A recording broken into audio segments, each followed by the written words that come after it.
Hi, everybody. Thank you for joining me here on the Bare Bones Yoga Podcast, Conversations for Yoga Teachers. My name is Karen Fabian. I'm the founder of Bare Bones Yoga.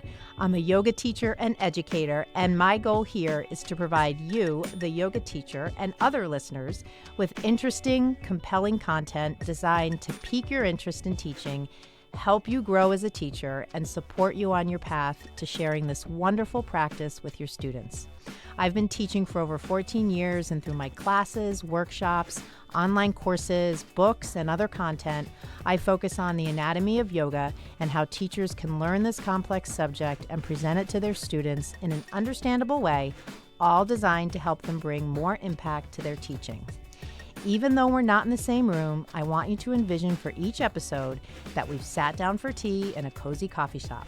Some days we'll talk about technical teaching topics, while some days we might have a teacher friend join in on the conversation, and other days we'll face some of the personal challenges that can come up when we take on the journey of being a teacher, knowing that the more authentic we can be, the more we can impact others.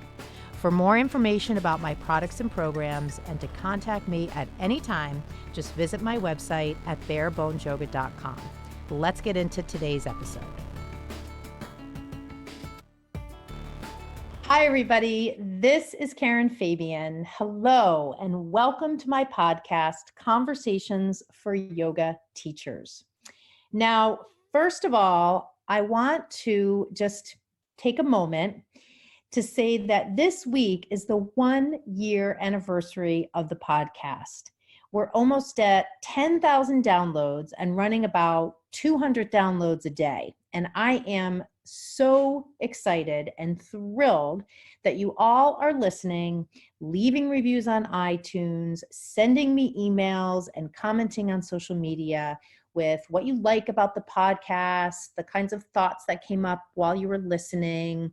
Some listeners have suggested topics for future podcasts. So I love all of it. And I especially love the reviews, not just for the obvious reason, because it's always great to see good reviews, but because the reviews that are posted allows it to get more visibility on iTunes. And I'll, be honest, I definitely want to get more visibility for the podcast. And you can help by leaving a review on iTunes. So if you like the podcast, take a minute and leave a review.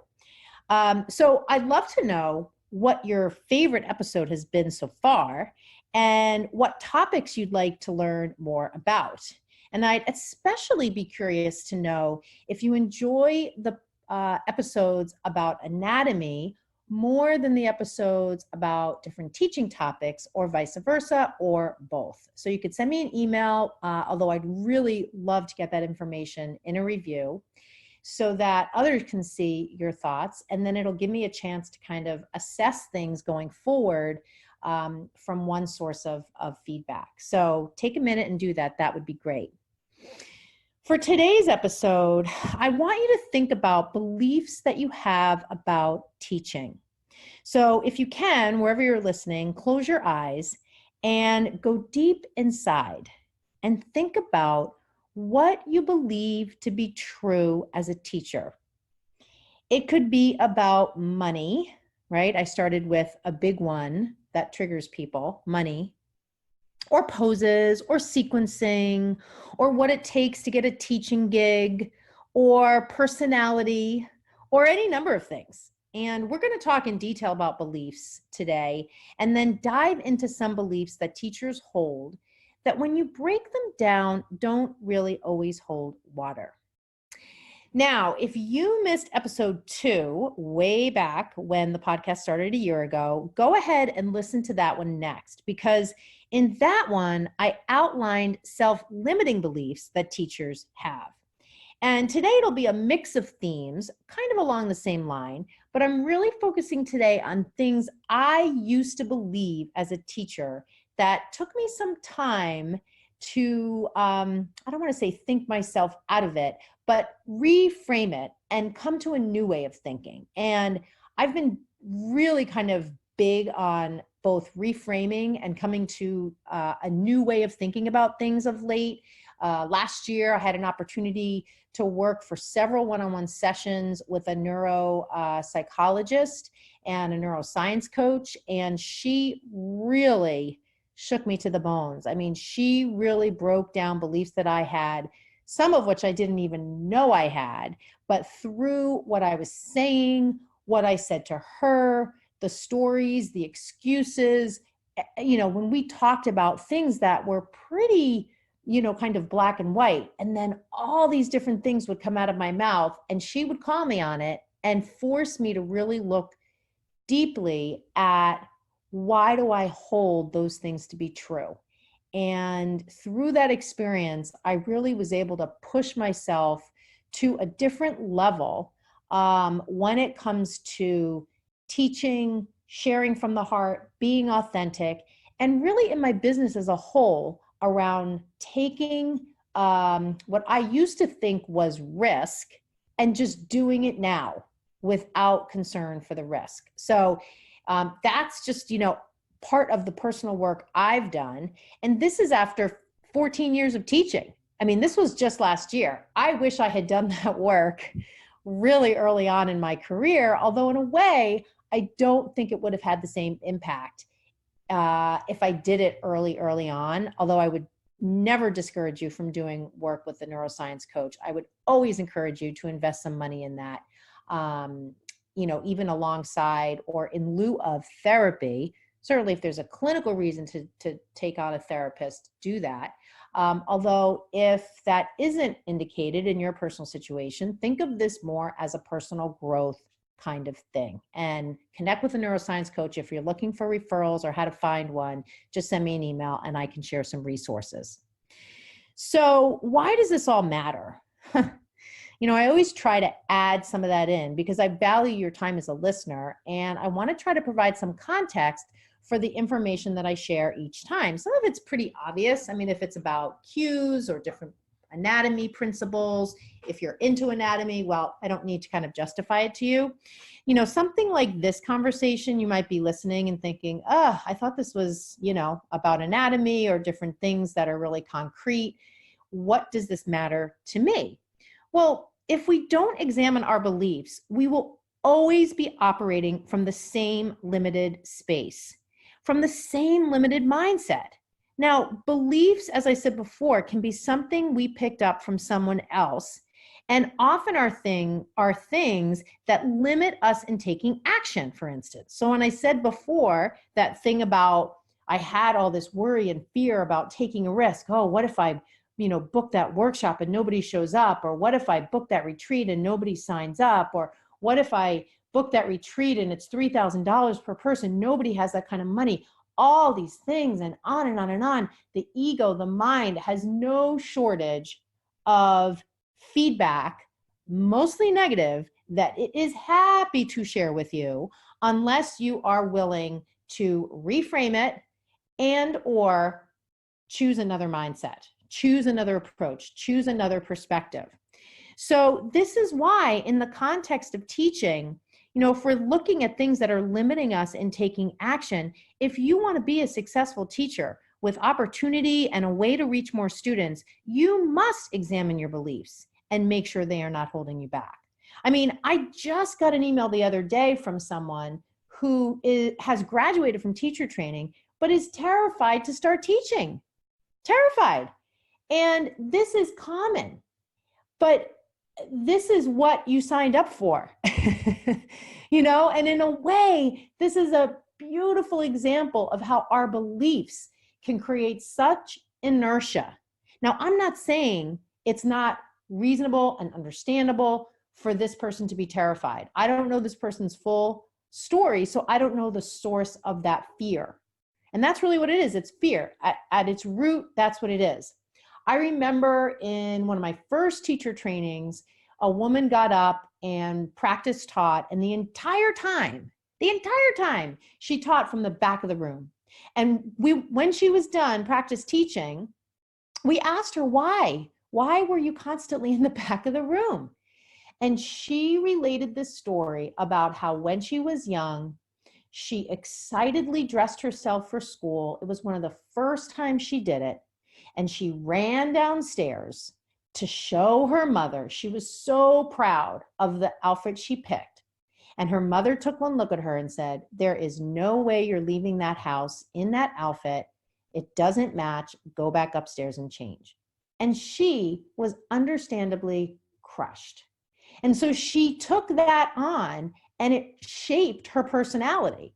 And she became the kind of person that hid, and she became the kind of person that, stayed in the back of the room, sat in the back of class. And here she was in her 30s teaching a yoga class from the back of the room.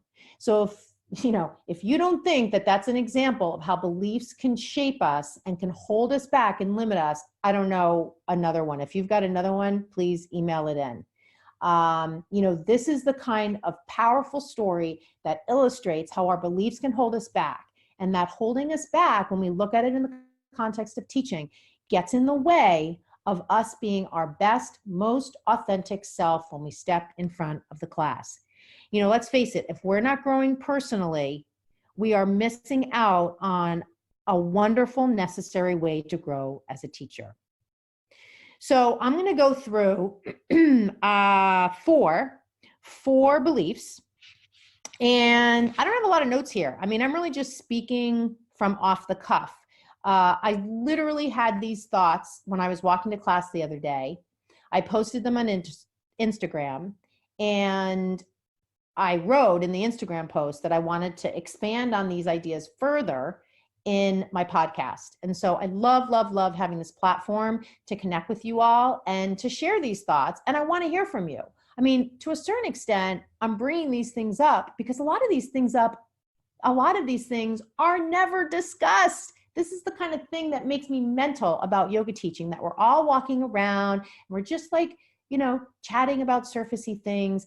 And there aren't a lot of formats for us, opportunities for us to sit down and have heart-to-heart talks as teachers about the stuff that really matters, right? Beyond the scheduling, beyond getting subs and all of that, that's just the mundane day-to-day mechanics of teaching.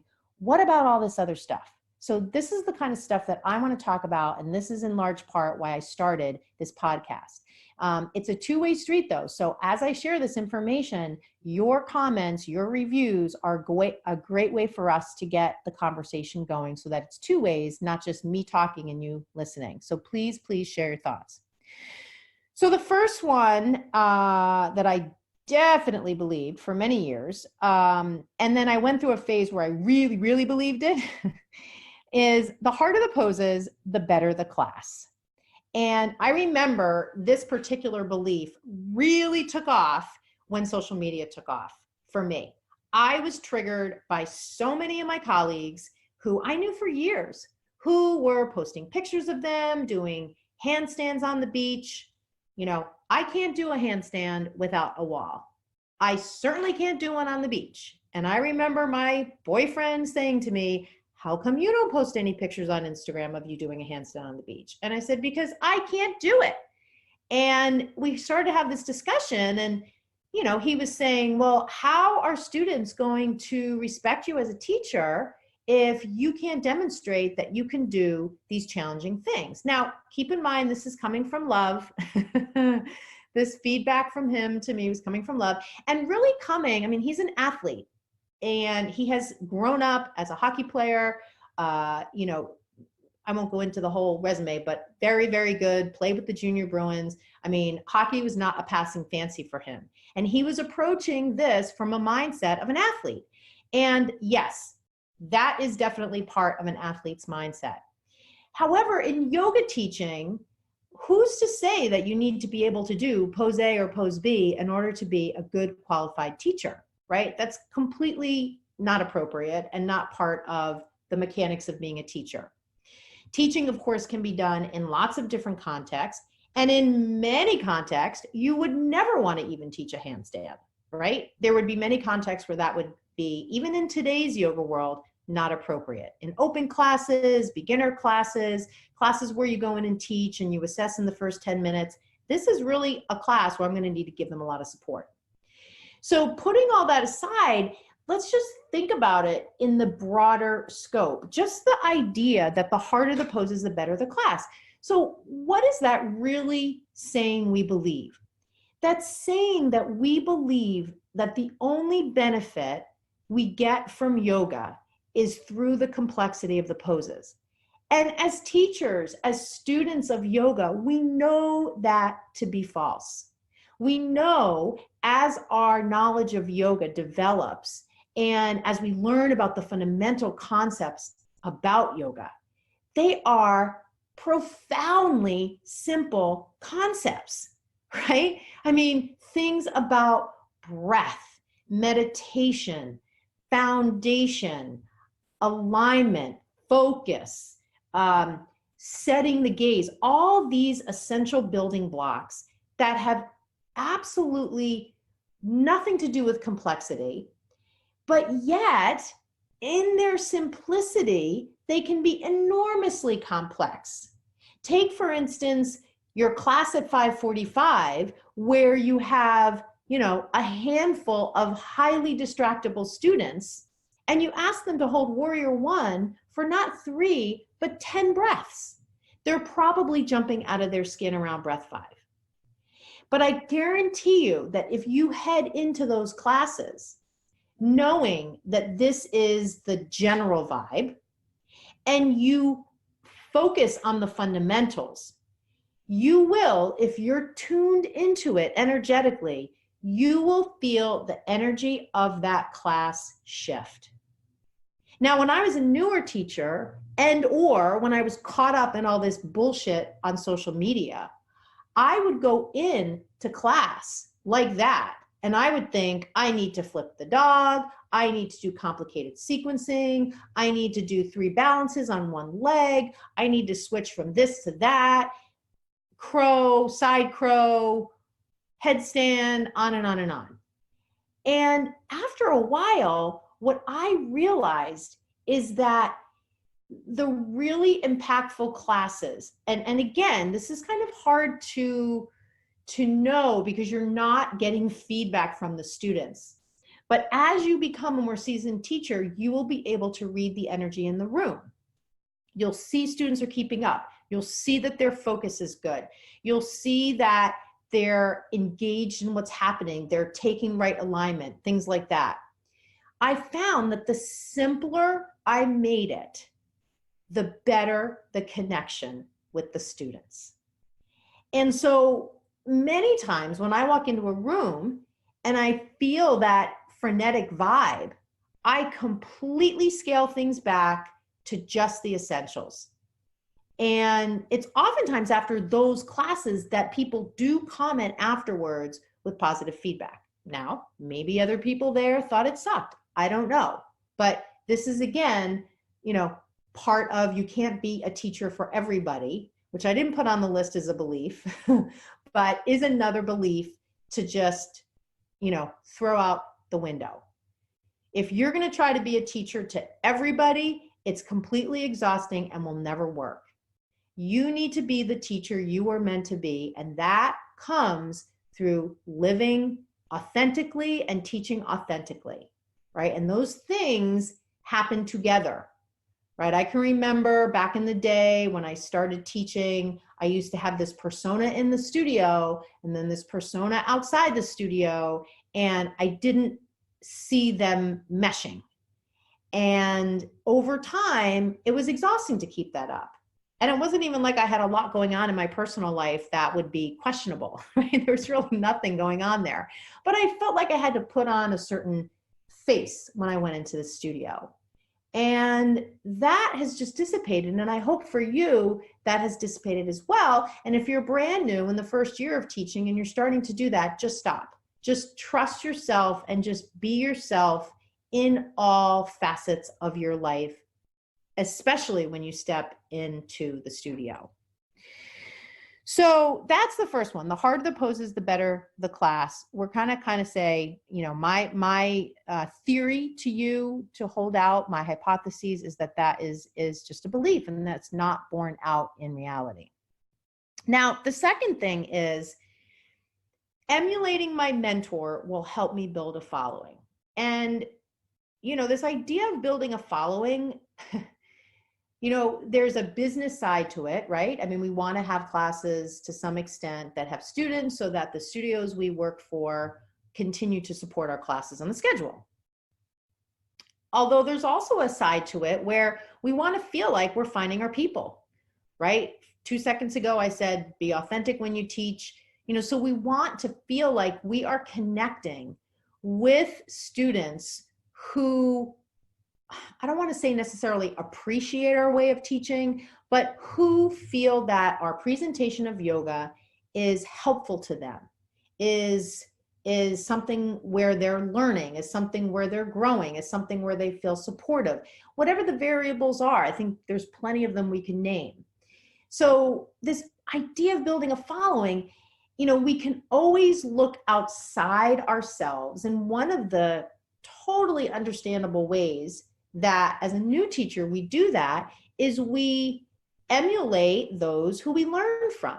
And the reality of yoga teaching as a discipline, and in many disciplines as well, but definitely in yoga, is that we're learning from a master teacher, a senior teacher, someone with more experience. I definitely don't want to use the word guru because I think now that whole term has taken on a very different flavor, especially of late with a lot of what's come out about the guru-student relationship with a lot of figures in the traditional yoga world.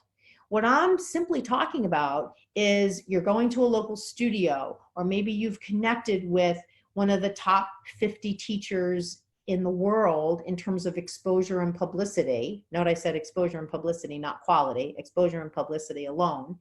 And you figure, I should sound like this person, sequence like this person. This is going to help me build a following. And so I definitely believe this to be true when I began teaching. And I really didn't have another kind of roadmap to go by. Everybody that I really was associating with, they pretty much followed along. We were encouraged to sequence things according to the master template, and on and on. And in some ways, there was benefit to that, right? It was nice to have a template to lean on. I've talked in many prior episodes about the importance as a new teacher to have a go-to sequence. That's how I was trained. It's not how many teachers are trained now. And I feel that does put the teacher at a disadvantage because they're left to their own devices to come up with something rather than having something given to them in training that they can leverage, which allows them to always show up and teach the same thing and handle all the other variables that they don't know are going to come up better, okay? So I think there are some advantages. However, it's one thing to teach the same sequence. It's another thing to parrot what they say, to use the same intonation that they use, to use the same tempo that they use, the same pacing that they use, the pauses that they use, the phrases that they use that are more conversational. And so this is something I definitely did. And it really kind of makes me cringe. But I know that I just didn't know any better. And so I think that the true way to build a following and to find your people is to be yourself. And this is kind of the overarching theme of all of this, is the more you stick to your authentic nature, the more success you're going to find as a teacher. And success is going to be variable. It may be that you have a consistent following of 5 to 10 people in your classes versus 50 to 60, right? That doesn't necessarily mean that that teacher is more successful than you. I know a large part of what I do in my business involves digital marketing. I have online courses. I have lots of content I generate to a VIP mailing list. I'm sure many of you are on that list. I can share that I have about 2,000 people on my mailing list. I don't have 20,000 people, right? I'm not like a Tony Robbins, type person, Martha Stewart, whatever. But I have lots of interaction with the people on my mailing list. I get responses to emails I send out. I get responses when I send out an inquiry email. I want some feedback. I get good feedback on the social media pages. So I love that I have a small but mighty, highly interactive list. And so you have to look at things oftentimes from the perspective of quality over quantity. And this perspective comes when you have quiet confidence around who you are and you consistently share from that space. When you are simply looking for followers or head count in your class, and you're missing out on making the connections with your students that will build loyalty. And so if you're out there thinking, especially as a newer teacher of under a year or 2 years, that the only way you're going to be successful is to have big classes and big head count, please put that thought to the side. Think about where that's coming from. What belief do you have where you're so ingrained in thinking that's the only way? And I can tell you, for instance, when I worked with a neuroscience coach and she was asking me questions about my yoga business, and then I started to go into these different stories about, oh, this one was on the cover of Yoga Journal because my understanding is this person knew that person and there was an opportunity that was shared, on and on. And it, and looking back on it, I'm ashamed that I had those thoughts. But at the time, I was constantly looking outside myself for why not me? Why not me? Instead of looking at me and saying to myself, what are you not doing? What are you not sharing? What are you not holding back? Or what are you holding back that's preventing you from making connections? It makes me think, and I know this is probably a little controversial to bring up his name, but, I live in Boston, and so it's a huge, obviously, New England Patriots home base. And, Tom Brady, I know probably brings up some strong feelings for people. I think he's a little bit, obviously a great athlete, and sometimes there is a little controversy around him in terms of his trainer and his training methods and that kind of thing. One thing, though, that Tom Brady demonstrates impeccably is never making excuses. And again, if you're listening and Tom Brady is not on your fan list, I get it. And if you're hearing this and you're thinking, oh, yes, he makes excuses and blah, blah, blah, I give you that, right? However, if you can kind of step away from that, or if you have no opinion one way or the other, one of the things that I can share in my observation of him as an athlete is that he never makes excuses for poor performance, for less than stellar performance, for losses. And I have his book, his training book, the TB12 method. And he goes into extensive detail in that book about his mindset. And it's not a mindset just shared by Tom Brady. Many, many top athletes have this kind of no excuses mindset, as do many very well-known transformation, people in the transformational space. And so this idea of not using outside circumstances to make excuses for yourself is so important to your success overall in life and as a teacher. And I wasted many years making excuses. And when I think back on it, I really was a bore about it. And I give my parents a lot of credit because they listened to a lot of these excuses. And it really was, in retrospect, just a way for me to avoid facing my own beliefs that were self-limiting and either reframing them or just chucking them and saying, these beliefs don't serve me anymore. I am done.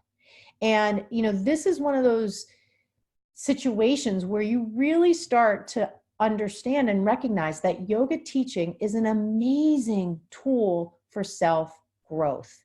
It is not just getting up in front of people and walking them through movement. It is that, but it's so much more if you're willing to use it as a template for personal growth. Now, I'm not saying you're going to go into your classes and go into personal issues with your class and use it as therapy. No. That's not what we're saying. But all these things we're talking about, being authentic, that can be terrifying for people. Terrifying. And so when you think about, what is one of the most common fears that people have, what do they say? Speaking in public. This is one of the reasons why anytime we go out, if there's an opportunity to do karaoke, I always do it. Now, granted, I grew up, acting and grade school and singing and all of that. I'm a musical person, But I am still really nervous when I get up to do karaoke. It's different when I'm with my family, but you're out at a bar, you don't know these people. And even though you're probably never going to see them again, it's still petrifying. That's why I do it. I do it even though Ben is like, oh my God, please don't go up there. Please don't go up there. He's more terrified for me than, even though I'm terrified, I can move past it. And that's why I do it. So think about, you're scared to get up and teach, you've done your teacher training, but you're paralyzed. This is the kind of emotion you have to work with and figure out a way to get past. And there is huge rewards. There are huge rewards on the other side when you face those fears and go forward anyway. Okay, so the next belief is teachers with packed classes are making a sustainable living teaching yoga. So this is definitely something I used to believe that I do not believe anymore. Now, do I have proof? No. Have I asked other teachers for their financials? No. Do I have 15 years of experience in this industry? Yes. And from that experience, this is what I can tell you. That and this is in large part what I teach when I teach business workshops for teachers. In my first book, Stretched, Build Your Yoga Business, Grow Your Teaching Technique, which you can get on Amazon and on my website, I go into a template that you can build called your business dashboard. And this template is a way that you will very quickly see it is almost impossible for you to make a sustainable living if you're only teaching classes. Now, when I wrote that book in 2014, it was still fairly doable to get a schedule as a yoga teacher such that you were teaching 2, maybe 3 classes a day, maybe 5 days a week. In my estimation, and you guys out there listening can correct me if I'm wrong, it is almost impossible for one teacher to get 15, 16 classes a week on their schedule. There are just too many teachers. There are just too many teachers. It's musical chairs and not enough open slots. Now, does that mean you abandon ship? Of course not. What it means is that when you look at what you need to build a sustainable living as a teacher, you need more than studio classes. Now, I'm not going to go into all of that. That's all fodder for a separate episode on yoga business. If that is something you'd like to hear more about, comment, let me know. And, if I get enough people to comment on it, I'll do it. I maybe will do it anyway. But think about, let's say, all right, so let's get into some of the numbers because I know people don't really talk about numbers. And again, this is one of those things I find really funny. So let's say on average, yoga teachers in the United States make anywhere between $20 and $50 a class. Now, your range may be different. In your area, the low end may be something like 50 or could be something like 15, right? I've talked to teachers that are teaching in their local Ys and it's $20.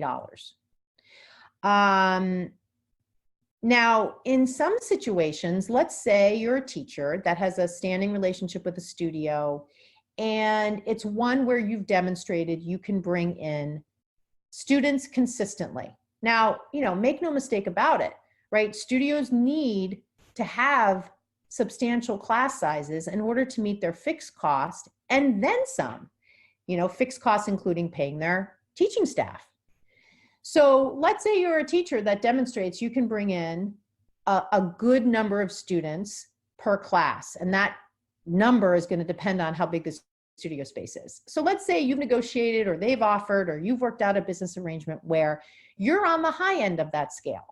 So let's say you're making $100 a class. So I'm just going to take out my calculator here. So let's say I teach 2 classes a day at $100 a class. So that's 200 a day times 5 days a week is $1,000 a week times 4 is $4,000 a week. Now, right out of the gate, I can tell you it's really going to be rare for a teacher to be making $100 a class, 2 classes a day times 5 days a week. I would say that's probably pretty rare. The $100 rate is significantly higher than most teachers are probably paid in a studio. The opportunity to get 2 classes a day, 5 times a week is probably pretty rare. So I think that just kind of poke some holes in it.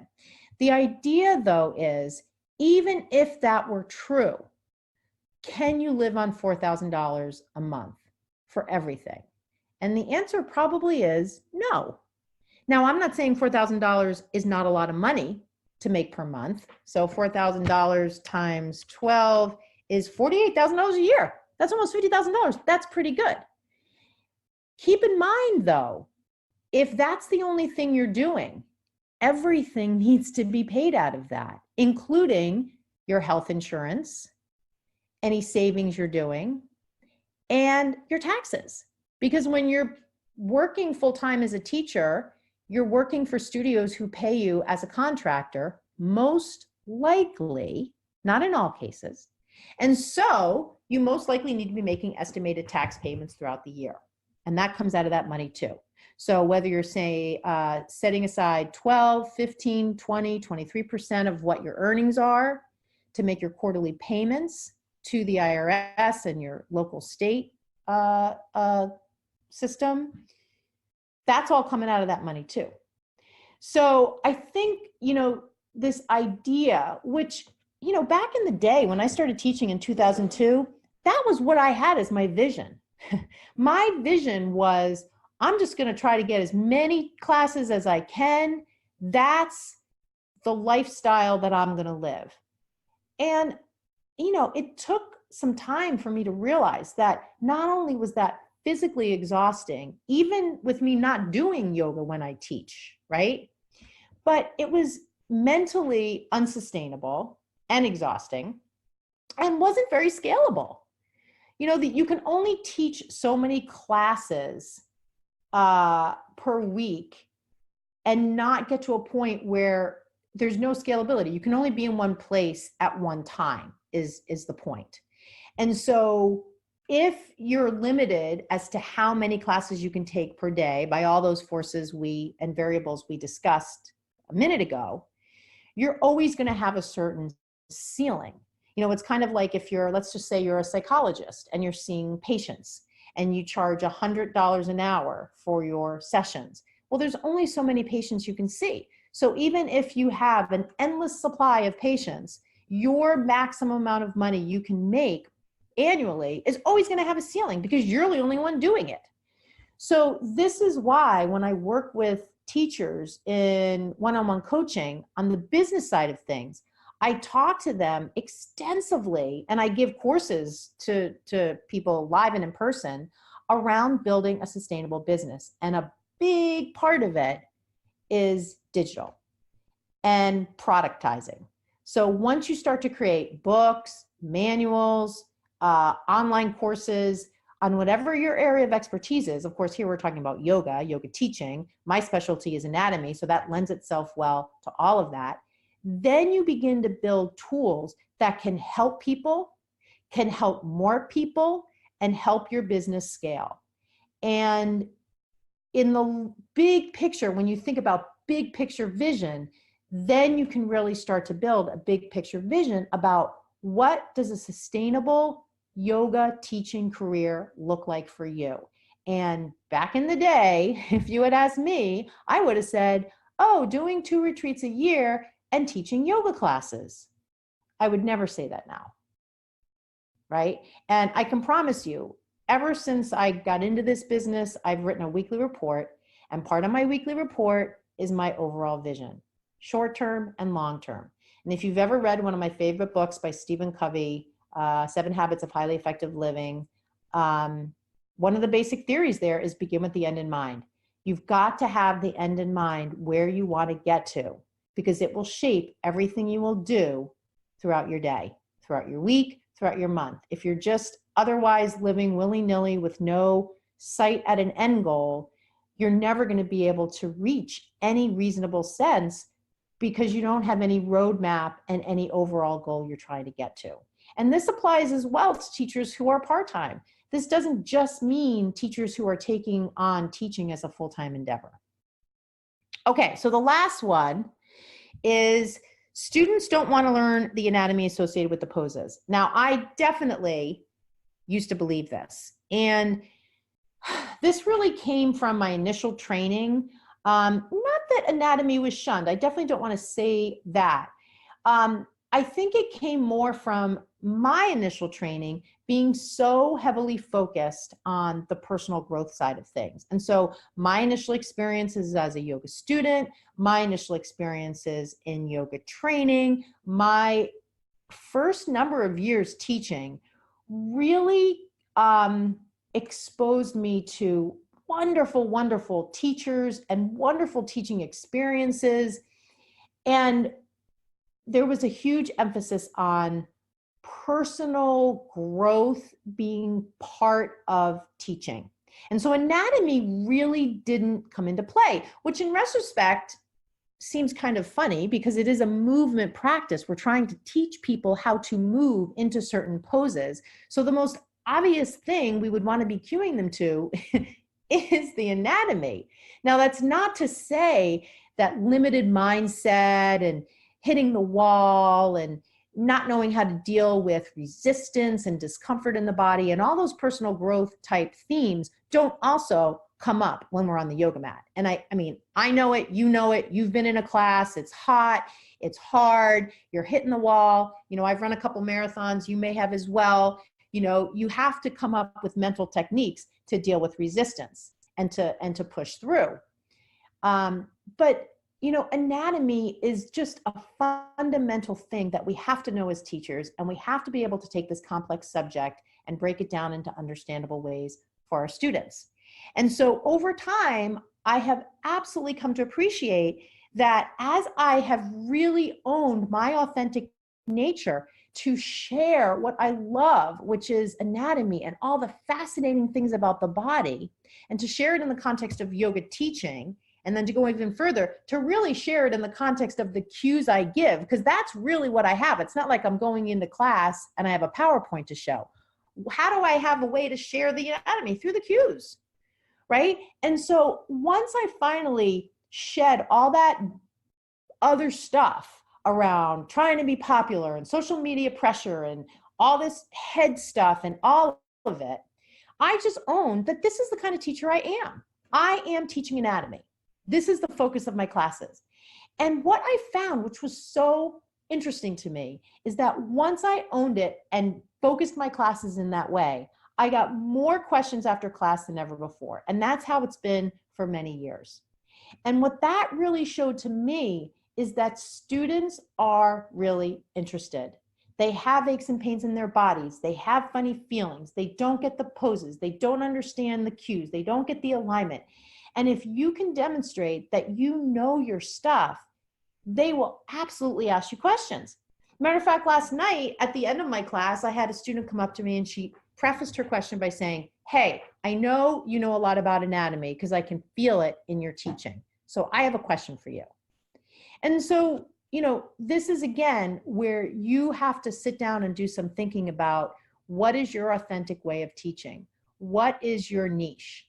Because niche and connecting to that is absolutely a way to be comfortable, to be authentic, and to find your people. And that's ultimately what we want to do. We want to find the students out there who appreciate our way of teaching, whether it's 10 of them, 20 of them, 100 of them, 1,000 of them, whether we connect with them in person, virtually, however we do it. All right. So we have reached the end of the podcast today. Now, a few things before we wrap up. As I just shared, I had a question from a student last night in class, and it was about lower back pain, FYI. And I got into talking to her about myofascial release as a technique I wanted her to try. And so if you are interested to learn more about myofascial release, I'm going to include a download, which is a guide to MFR that you can download. And I'll include it in the show notes. So you just need to go to the website, my website, barebonesyoga.com, go to this episode, and you'll see the link to download that guide. When you go on my website, you can just click right on the homepage, the link to the podcast, and then you'll see this episode. And that's how you can download that particular guide. And it's a really good thing to understand more about myofascial release. And I also today did a video on the subject the question from the student, what the question was, what we discussed, what I recommended, a little bit about myofascial release and how it works. And if you want to watch that video, just go to my Facebook group. It's called the Bare Bones Anatomy Facebook group. If you're not already in it, there's almost 700 teachers in there from around the world. If you're not already in it, just click the link and I'll get an invite and I'll add you. And you can also get to the link right on my homepage, barebonesyoga.com. So I hope that you have enjoyed this podcast. This has really, really been from my heart. I just had a couple of shell notes on a piece of paper, and this was very, very unscripted. And I really am interested to hear what you think. So thank you so much for listening, and I will talk to you soon. Namaste.